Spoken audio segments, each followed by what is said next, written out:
Assalamualaikum dan salam pertuturan. Hari ni nak buat kerja gila. Kita nak bawa TV,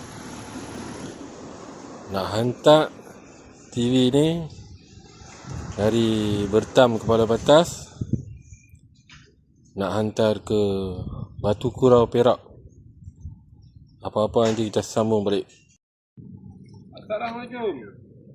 TV kita dah bungkus cantik-cantik, kemas-kemas. Sekarang kita ada di Masjid Baru, Bandar Putra. Kita akan hantar TV ni ke Batu Kurau. Jom.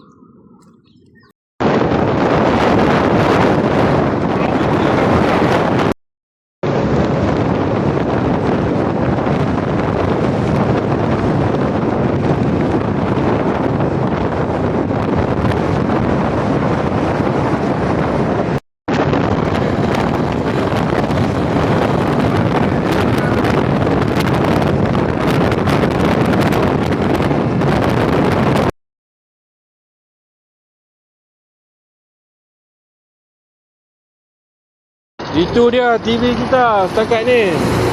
Kita dah sampai di Plaza Tol Juru menggunakan Avanis 125. Kita nak ke Batu Kurau, Taiping Kemunting Batu Kurau.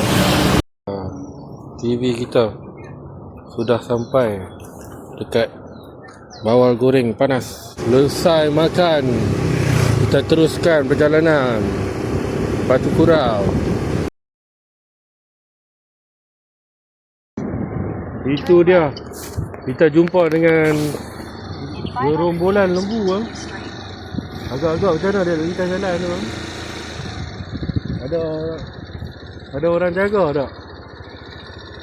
Kebetulan hari ni kita jumpa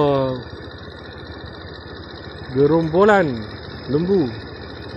Puasa hantar TV ya. Dia ada suasana kampung.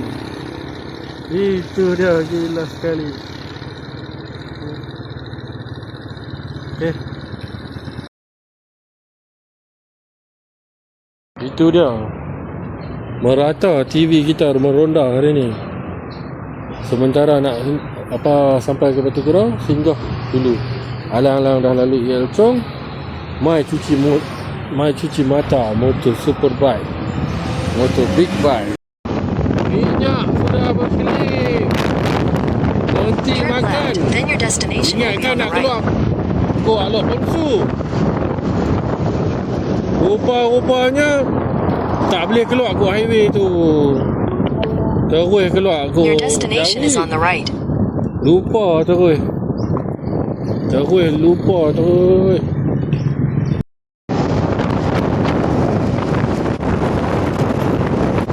Itu dia.